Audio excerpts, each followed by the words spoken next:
Mindfulness.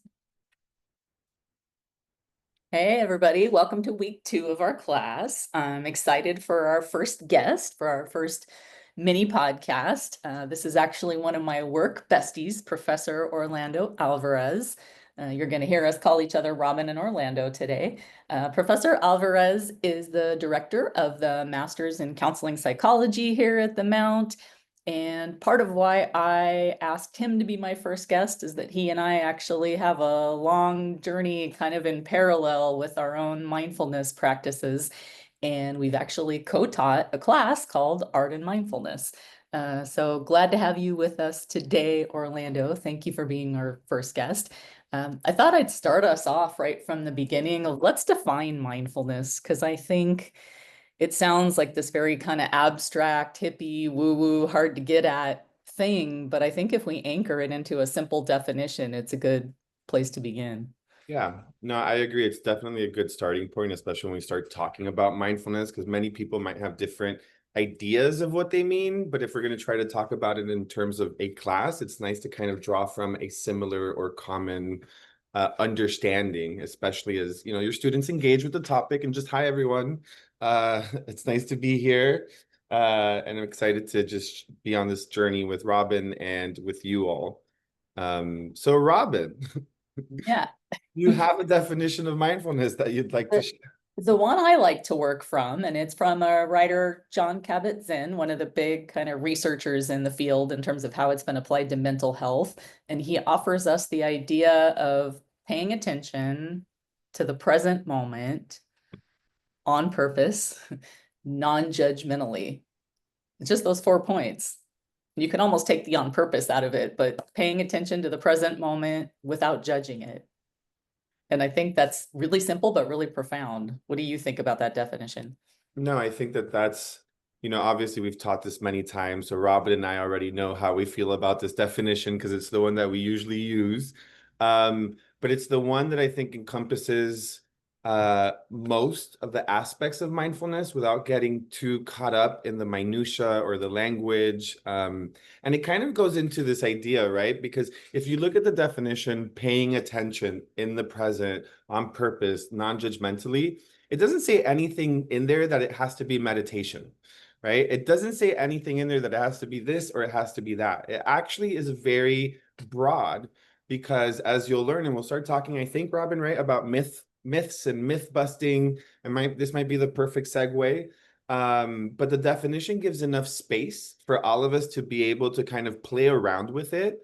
It gives us certain parameters, of course, we're paying attention now, non-judgmentally, but there's so many things that we can engage with, so many different activities we can do that fall under that umbrella without it being, it has to be this or it has to be that, right? And that's why I love that definition. Yeah. Well, that's why we probably love that definition. Yeah, and I'm glad you mentioned the myth busting and the meditation part, right? Because a lot of people think that meditation equals mindfulness. They also think that, or I should say, mindfulness equals meditation, and that meditation equals stopping your thoughts.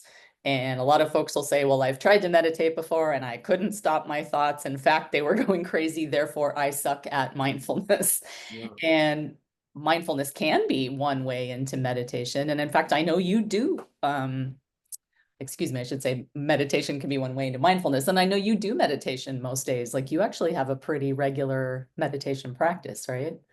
I do. I do. Would you share a little bit about that before we talk about other ways into Yeah, present moment? I will. So my mindfulness practices vary, but meditation is certainly one that I kind of have on as a routine, especially in the morning. I like to start my day off just trying to meditate. And usually I put either a 15 or 10-minute timer. Recently, and right, there's like ebbs and flows. There's different types of meditations. You can do guided or unguided. Um, and kind of to Robin's point, remember, like mindfulness is the umbrella term. Meditation is just a piece of it. It's under the umbrella of mindfulness. Um, but recently, I've just been doing unguided, quiet, setting a timer for 10 or 15 minutes. For many years, I've done or used Headspace, which is an app that has many different forms of guided meditation. You have little packs like, ooh, battling your anxiety, or ooh, focusing on creativity. I've done all the packs throughout the years. So it's kind of like I'm back to this space where I just want to be in silence and see where that goes. And Robin talked about stopping your thoughts. And that's one of the biggest misconceptions, especially with meditation. And I'm a perfectionist. If I'm gonna meditate, I need to meditate perfectly. It has to be like not one thought, and that's just not humanly possible. That's also not the point of meditation, Mhm. right? The point of meditation is not stopping your thoughts, but it's becoming aware of your thoughts and kind of disconnecting from them, right? Like if I'm having a thought in the moment and all of a sudden I'm in this podcast and I'm thinking about like what I'm going to eat for dinner, like I can stop myself and be like, oh, that's a thought. And then the disconnection piece is kind of being like, that's all it is. It's just a thought. I'm feeling anxious because I'm scared of an exam that's going to be next week. That's just a thought. And I can kind of separate myself. I'm not trying to stop it, um, but I'm trying to just create space because the idea is that I am not my thoughts. Mhm. My thoughts are a part of me, they're part of my experience, but they don't sort of play into who I am as a person, my Mhm. identity. They're just a piece of Orlando, not Orlando, right? So the fact that you can even say, hey, that's a thought, right? That shows you that you are not your thoughts, right? Mhm. And there's a book that Robin and I love, and it comes from the book, The Power of Now by Eckhart Tolle. We won't get into that, I think. I don't think we have enough time, but But if you're yeah, interested in kind of understanding that, that'd be a really good it's a good read. yeah. And I love that point that you're just observing your thoughts or acknowledging them. And when you mention being caught up in our thoughts all the time, and I know you've really taught me a lot about this one, that when we're caught up in our thoughts, we tend to be caught up either in the future or the past. We're either looking forward and anticipating something that's coming. And sometimes that's with excitement or something positive, but a lot of times it's fear and worry. A lot of times we're stressed about what's coming up. We're imagining all the problematic ways it might play out. We're Mhm. rehearsing it in the shower. And when we do that to ourselves, our body is already stressed about this thing that isn't even really happening. Or we're thinking about something from the past and maybe wishing, oh, was that silly the way I said that? And were they laughing at me? Something like that. When we've created stories for both the past and the future, and both of those are stressful. And so I like to ask, how many times a day can you give yourself the gift of the present moment? So you mentioned meditation as one of your ways into the present moment, but also, as you said, there are a lot of other ways into the present, into the now. One of my favorite is noticing details around me. It's noticing what I'm experiencing through my senses right now. One way to do that is going for a walk in nature. It doesn't even have to be a beautiful nature place. It can be down my street. But when the weather's decent, to just get out the door and walk for 5 minutes or 10 minutes or 30 minutes, whatever I've got, it completely changes my mindset, especially if that's not with my phone, to just get away from it and start to notice things like leaves rustling in the trees. Or I'll see flowers that I normally wouldn't pay attention to and go, oh my gosh, what a beautiful orange color or yellow. Or I'm looking at the shape of a roof on a house and going, oh, that's interesting, to just be noticing what you hear, what you see, what you smell, what you can reach out and touch. Senses are a great way to anchor ourselves into the present moment. And I know you and I have even been on trips before where you've noticed me. Like I can remember one time we were at the beach and I was noticing the different turquoise colors of all the lifeguard shacks. And I was going, oh my gosh, Orlando, look at all those different turquoises. That I'm very attuned to colors and shapes and textures. And if I'm stressing, I can stop and look at these things around me and go, all right, the present moment. Which I want to point out, and mindfulness is not a one size fits all. Everybody has their unique experiences with mindfulness. What works for Robin may not work for me. Like I know Robin's not a meditator. But the reason I'm saying this is because, part of the journey is figuring out what works for you. And honestly, what works for you today may not work for you in 5 years. And what you don't think works for you today may work for you, right? But, sometimes I'm really jealous of Robin because she has this wonderful way of like looking at the colors. And I remember that specific day and being like, wow, like I wish that I could be like, look at that blue and look at that blue and look at that blue, because I just see blue. So it's really cool. And that's Robin's way, it's not necessarily mine. If Um, if I could jump in, it's funny you say that because I'm always a little jealous of you and your ability to meditate in such a focused way. So I think it's funny you say that because we get caught up in comparing ourselves to other people. We look at how someone else does it and we think we're supposed to do what they do. So I'm glad we're driving this point home that you try on different ways and you find what reverberates for you and then you make that your own, and that requires experimenting, which is why we're doing a lot of that experimenting in this class. And can I just add real talk? I know that we're talking about, Orlando meditating and meditating and meditating. Even if I put a timer for 10 minutes, I may still be in thought like more than half the time. And that's fine. That's part of the process. One of the things I learned, and I started going to kind of a more Buddhist focused meditation um, meeting or workshop that was weekly. And one of the things that they mentioned that's really stuck with me is we practice for life. hmm, So the things that we engage in, that we practice, I'm going to practice and meditate now. We're doing that so that we can take that out into life, right? Those moments where Robin, you go walking, we do that. So in the other moments, we can remember to do those things. Like we practice for life. That's why it's a meditation practice, mhm. a mindfulness practice. And I just want to circle back. Because I was bringing this up, when you talked about having these conversations in our head in the shower, obviously we're not being present. Um, but it brings up one of those studies from Harvard that was published in 2010 that we spend at least 50% of our time actually mind wandering, and that mind I can't even say it. Mind wandering is closely connected to unhappiness. Mm. So the more we give ourselves that gift of the present moment, one thing we may be cultivating is happiness or peace or contentment. Hmm. And And listen, with the world the way that it is right now, without getting into details, it's very challenging. There's a lot of uh, struggle around us. The goal for me is peace, mindfulness, contentment within the chaos. And that's another thing that sometimes we talk about. You know, we can be uncomfortable, but sometimes for me, it's really important to find the comfort within the and the discomfort, discomfort. Exactly. which sounds like super fancy. It's not easy, but again, we Yeah. practice. It's a practice.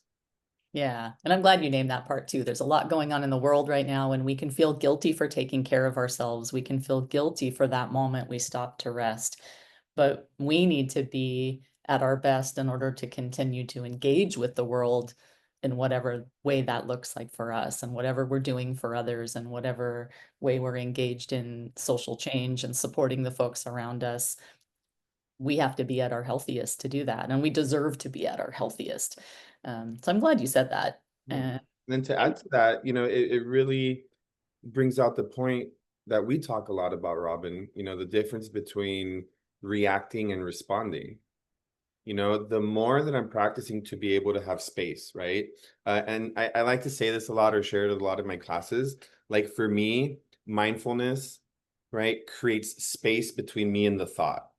The more space I have between me and the thought or the event or the thing or the feeling, the more I'm able to respond to it in a space of being healthy, in a space of wisdom, in a space that speaks more truth to who I am or how I want to be.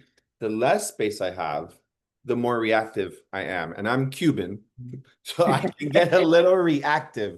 So part of trying to, change some of that and respond to the world despite the challenges in a way that is healthy, in a way that is proper, where I have a responsibility also to, what I put into the world should not be the same chaos that I'm receiving.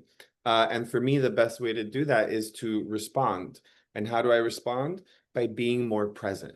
Because the moment I'm in here and I'm lost in here, and then something happens and I want to react to that, I Mhm. don't know where that's going to go. I don't know how, if it may hurt someone, offend somebody, if it may add to the chaos, even though that's not my intention. But that's Mhm. why I try to, be a little more focused on the present moment, on sort of disconnecting from those thoughts so that I can respond in ways that are healthy, appropriate, and responsible. Mhm. And as you talk about that with thoughts, I think feelings become a part of that too. And we're going to talk about both of these in future weeks. We're going to have a whole week on thoughts, a whole week on emotions, but I'll name that right now too. That for me, a lot of times mindfulness is also about naming my current emotion and just holding it and honoring it and not trying to run away from it. Because I think that's where I can get reactive. Say something happens and I'm feeling a little hurt or a little sad about it. If I can take a moment and breathe and say, I think I'm a little sad right now, then that's okay. But if I deny that I have that feeling, then often the reaction is about pushing that away. So feelings, like it's okay if I'm sad, it's okay if I'm hurt, it's okay if I'm frustrated, the same way that it's okay if I'm happy or I'm okay if I'm excited, that feelings are valid, but to just name them is another form of mindfulness. I'm looking at that emotion just like I'm looking at that color. Uh, Can I ask a question, Robin? I know we've talked a lot about like mindfulness and our experiences and kind of looking at it in this more philosophical way, right? Kind of intangible. So what are some of the things that we can do? Like what are some of the different mindfulness practices? What are some of the things that you've done that we've tried? yeah. What does that look like? Yeah. Well, I know another area that's big for both you and me is getting into a state of flow, right? So we've talked about meditation, we've talked about things like walks and noticing your senses. For me, though, an activity that gets me into a state of flow. And flow, for folks who are not familiar with it, is getting into a place where you're so absorbed in the activity that you're doing that you kind of lose your sense of time. You're just doing that thing. And ironically, that is the one space where my thoughts will stop somewhat, not because I'm trying to stop them, but for me, as you already know about me, for me, that's pottery. I got into that after a horrible event in my life. I had lost a family member and I was just looking for a way to cope. But it turned out to be the most amazing blessing that I've carried forward in my life because I can be spinning and I go, okay, I need to go to the pottery studio. And when I'm in there getting my hands dirty with the clay and I'm on the wheel and I need to focus on 1, 2, 3, 4 while I bring the side of that cup up, it's amazing that that's all I'm doing. And everything else I was obsessing on kind of goes away. And it can be a few hours later and I feel like I've been there for 5 minutes and I'm centered in a different way. I feel that peace that we were talking about.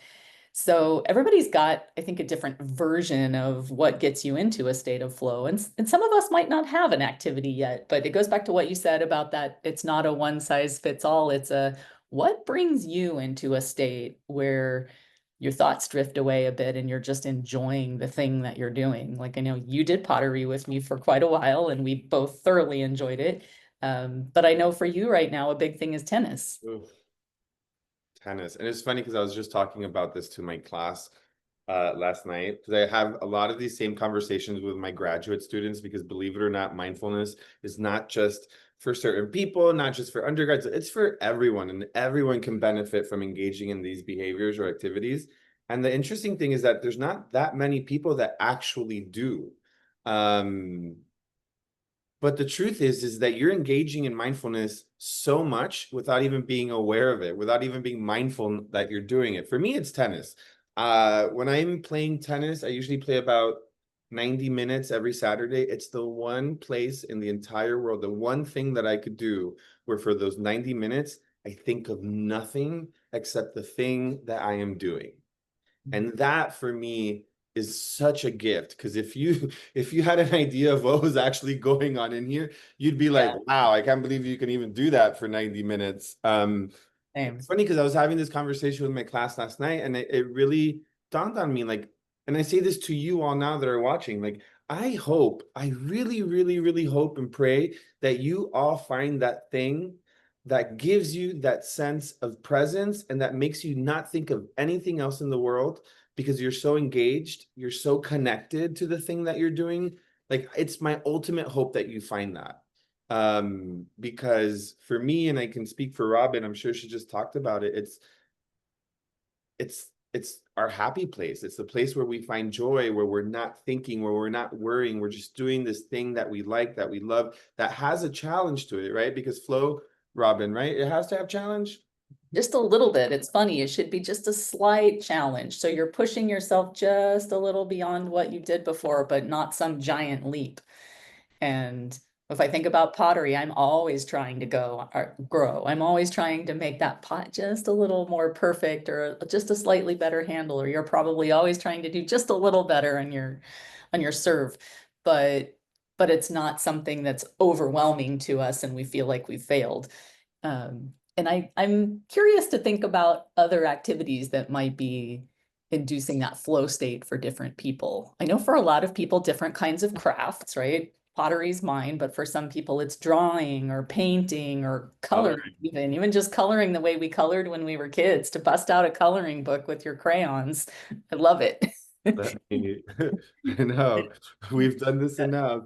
Yes, The mandala. So this is challenging, right? That would challenge anyone. you can get Uh, lost in it. I have some Care Bears, Love it. and then I have I don't know that I should show this one, but it's an adult coloring book that Yes, show it, says, please. that says things like, well, that's a sweet one. Yeah, I'm not gonna say the words, but you can imagine You something can like show them. bloody Love it. hell. Very good. I think that's permissible.